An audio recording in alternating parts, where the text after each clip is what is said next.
নমস্কার আপনাদের আপনাদের সঙ্গে আমি ঋষিকেশ। এই যে প্রধানমন্ত্রী নরেন্দ্র মোদী তিনি বলছেন ভারত পাকিস্তানের মধ্যে যে সিন্ধু জলবন্টন চুক্তি সেটা বাতিল করে দেবেন বা সেটা স্থগিত করে দেয়া হলো পহেলগাঁও হামলার পরে পরে। সেটা কি আদৌ বাস্তবসম্মত? সেটা নিয়ে প্রশ্ন তুলেছেন জ্যোতির্মঠের শঙ্করাচার্য। না, না, আমি এই ভিডিওটা নিয়ে বা এটা নিয়ে আজকে কথা বলছি না। ফুটবল নিয়েই কথা বলবো। এটা নিয়ে আমি একটা ভিডিও করেছি। আমার আরেকটা চ্যানেল রয়েছে। সেটা সবে শুরু হয়েছে বা সবে সেখানে টুকটাক করে ভিডিও দিচ্ছি। অরিন নিউজ বলে। এটা নিয়ে আমি একটা ভিডিও করেছি সেখানে। তো সেই ভিডিও লিংক আমি ডেসক্রিপশন বক্সে দিয়ে দেব। দয়া করে দেখে নিতে পারেন আপনারা যে পছন্দ করেন এই ধরনের খবর দেখতে। তো আজকে ফুটবল নিয়েই খবর দেব। ফুটবলের বেশ কিছু ট্রান্সফার মার্কেটের খবর রয়েছে সে সমস্ত নিয়ে, এবং ইস্ট বেঙ্গলে কি নতুন কাউকে নিয়ে চর্চা শুরু হয়েছে সেটা নিয়েই খবর দেব আপনাদেরকে, আলোচনা করব আপনাদের সঙ্গে। তো অতি অবশ্যই বলবো ভিডিওর শুরুতে ভিডিওটা ভালো লাগলে লাইক কমেন্ট শেয়ার করবেন এবং চ্যানেলে নতুন হলে সাবস্ক্রাইব করে নেবেন।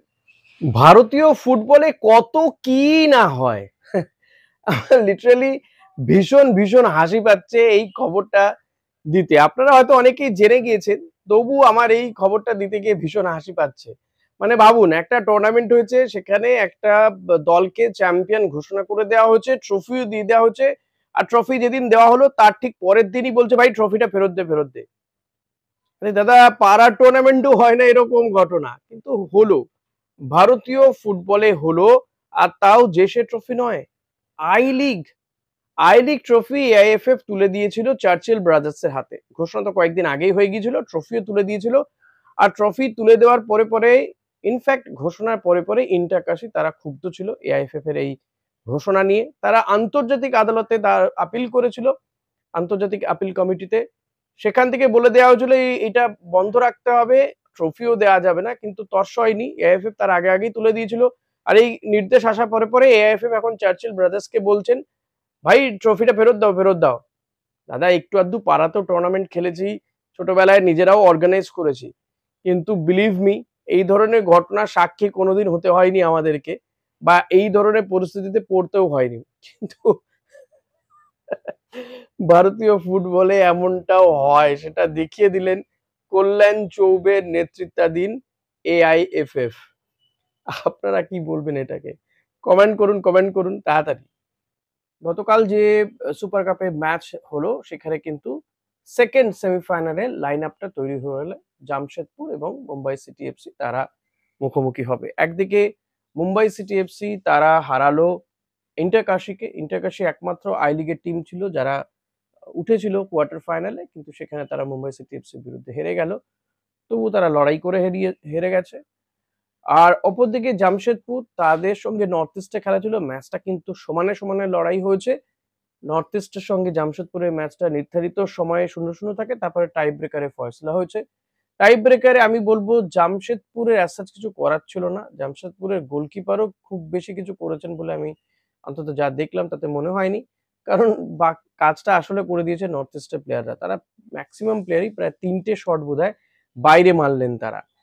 তো স্বাভাবিকভাবেই নর্থ ইস্টের প্লেয়াররাই বলা যেতে পারে জামশেদপুরকে জিতিয়ে দিল। তবে হ্যাঁ, নির্ধারিত সময়ে কিন্তু জামশেদপুর সমানে লড়াই করেছে নর্থ ইস্টের সঙ্গে।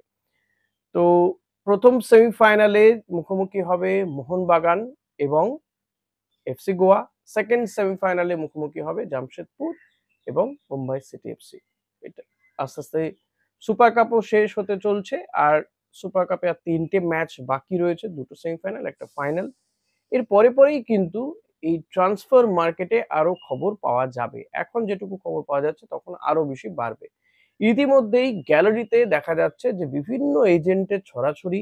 গ্যালারিতে কিন্তু থাকছেন, প্রায় প্রত্যেকটা ম্যাচেই থাকছেন ইস্টবেঙ্গলের নতুন ফুটবল ডিরেক্টর থাংবই সিংটো। তিনিও কখনো কোনো এজেন্সির বা কোনো এজেন্টের সঙ্গে কথা বলছেন, তো কোনো ফুটবলারকে তিনি টার্গেট করছেন, তার খেলা দেখছেন এবং সে সম্পর্কে তার নোটবুকে লিখে রাখছেন বা তার সম্পর্কে খোঁজ খবর নিচ্ছেন। তো এই মুহূর্তে বাজারে বা চর্চা চলছে এই মুহূর্তে আরেকজন ফুটবলারকে নিয়ে, কেরালা ব্লাস্টার্সের একজন ফুটবলার। এমনিতেই কেরালা ব্লাস্টার্স শোনা যাচ্ছে যে এবার তারা বেশ কিছু ফুটবলারকে ছেড়ে দিতে পারে, যেমনটা ইস্ট বেঙ্গলও বেশ কিছু ফুটবলারকে ছেড়ে দিতে পারে, তেমনি কেরালা ব্লাস্টার্সও তারা তাদের টিমটাকে রিবিল্ড করতে চাইছে। ডেভিড কাটালাকে যেমন নিয়ে আসা হয়েছে, তেমন তারা তাদের যে পুরনো টিম সেটটা ছিল সেই সেটটা থেকে বেশ কিছু প্লেয়ারকে ছেড়ে দিতে পারে। ইস্টবেঙ্গলও বেশ কিছু প্লেয়ারকে ছেড়ে দিতে পারে। তো কেরালা ব্লাস্টার্সের সঙ্গে চুক্তি রয়েছে রুইভা হার্মিপামের, সেন্টার ব্যাকের এই ভারতীয় ফুটবলার। তাকে নিতে ইন্টারেস্ট শো করেছে নাকি ইস্টবেঙ্গল, এবং সেক্ষেত্রে এই হার্মিপামের সঙ্গে কেরালার চুক্তি রয়েছে 2027 সাল পর্যন্ত, এবং তাকে নিতে গেলে ফলত বোঝাই যাচ্ছে যে ট্রান্সফার ফি প্রচুর দিয়ে নিতে হবে ইস্টবেঙ্গলকে। তো তবুও শোনা যাচ্ছে যে ইস্টবেঙ্গল নাকি তাকে নিতে মানে নিজেদের ইন্টারেস্ট শো করেছে। হার্মিপম সেন্টার ব্যাকে ফুটবলার, যথেষ্ট ভালো মানের ফুটবলার সে, ভারতীয় দলেও খেলেছে। কিন্তু হার্মিপমকে নিতে গেলে যেটা সমস্যা, এই ট্রান্সফার ফি দিতে হবে। সেন্টার ব্যাকে দুজন ফুটবলার ভারতীয় হয়ে যাবে, সেক্ষেত্রে আনোয়ার আলী এবং হার্মিপম হয়ে যাবে যদি নেওয়া হয়। সেক্ষেত্রে হয়তো একজন ডিফেন্সের বিদেশিকে নেওয়া হবে, এবং এই হার্মিপম, আনোয়ার আলী, একজন বিদেশি স্টপার যদি হয়, তো সেরকমই। তো যদি ইস্টবেঙ্গল তাকে নিতে চায়, তো যেটা করতে হবে সেটা হচ্ছে ইস্টবেঙ্গলও চাইছে লালচুং নুঙ্গাকে ছেড়ে দিতে। লালচুং নুঙ্গা ম্যাচে তার না যত খারাপ পারফরমেন্স, তার থেকে অনেক বেশি খারাপ তার এই অ্যাটিটিউডের একটা সমস্যা রয়েছে। মাথা গরম করে ফেলে, ইয়েলো কার্ড, কখনো লাল কার্ড দেখে ফেলছে। এমন ক্রুশিয়াল টাইমে দেখছে যে ম্যাচের ক্ষতি হয়ে যাচ্ছে, ইস্টবেঙ্গলের ক্ষতি হয়ে যাচ্ছে। সে কারণে কিন্তু অস্কার ব্রুজো তাকে পরিবর্তনের পক্ষে, তাকে ছেড়ে দেওয়ার পক্ষে। কিন্তু লালের সঙ্গে চুক্তি রয়েছে ইস্টবেঙ্গলের। তাই এমনটা হয়তো শোনা যাচ্ছে যে এমনটা হয়তো হতে পারে যে সোয়াইপ ডিল হলো এই সামার ট্রান্সফার উইন্ডোতে। সোয়াইপ ডিল হলো, হার্মিপমকে নিলাম আর লালকে ছেড়ে দেওয়া হলো। এটা হলেও হতে পারে, চান্সেস রয়েছে। আদারওয়াইজ ইস্টবেঙ্গল হয়তো লালকেও রেখে দিল, কিন্তু হার্মিপমকেও নেওয়া হলো, একটা অপশন বাড়ানো হলো ডিফেন্সে। তবে আমি বলবো যদি এটা হয়, তাহলে তো হার্মিপমকে নেওয়ার থেকে একজন বিদেশি কোনো স্টপারকে নেওয়া যেতে পারে, বিদেশি একটু বড় চেহারার ফুটবলারকে নেওয়া যেতে পারে। যদি আমি ডিফেন্সের কথাই ভাবি, সেক্ষেত্রে আমি বলবো যে দুজন অন্তত বিদেশি ডিফেন্ডার দরকার ইস্টবেঙ্গলের জন্য, এবং আফ্রিকান ডিফেন্ডার হলে তো খুবই ভালো হয়। আফ্রিকান বেশ কিছু প্লেয়ারের সঙ্গে ইতিমধ্যেই ইস্টবেঙ্গল যোগাযোগও করেছে। তো তেমনই প্লেয়ারদের যদি আনা যায়, তাহলে সেটা কিন্তু ইস্টবেঙ্গলের জন্য যথেষ্ট ভালো অপশন হবে। যদি ভারতীয় প্লেয়ারই খেলাতে হয়, তাহলে তো বলবো যে রিজার্ভে যারা রয়েছেন, রিজার্ভ বেঞ্চে, সেই সমস্ত প্লেয়ারদেরকে আরেকটু সুযোগ দিয়ে আরেকটু দেখা যেতে পারে। আদারওয়াইজ হার্মিপম is a good player, but দেখা যাক যে হার্মিপমকে কি কেরালা ব্লাস্টার্স তাকে কি ছেড়ে দেয়, নাকি ইস্টবেঙ্গল তাকে ট্রান্সফার মানি দিয়ে বা এই লালচুং নুঙ্গার সঙ্গে সোয়াইপ ডিল করে তাকে নিয়ে আসে। ইস্টবেঙ্গল যেমন কেরালার প্লেয়ারের দিকে নজর রেখেছে, তেমনি চেন্নাই, পাঞ্জাবের বেশ কিছু প্লেয়ারের দিকে ইস্টবেঙ্গলের নজর রয়েছে। চেন্নাইয়ের ঘর ইস্টবেঙ্গল ভাঙতে চলেছে। কনর শিল্ড যেমন, তার সাথে কথাবার্তা হচ্ছে, যদিও কনর শিল্ড এখনো কিছু ফাইনাল করেননি যে তিনি চেন্নাইতে থাকবেন নাকি তিনি ইস্টবেঙ্গল বা অন্য কোনো দলে যাবেন। এখন কনর শিল্ডকে রাখতে চান ওয়েন কোয়েল, চেন্নাইয়ের যিনি কোচ, কিন্তু ওয়েন কোয়েলকেই আবার রাখতে চায় না চেন্নাই কর্তৃপক্ষ।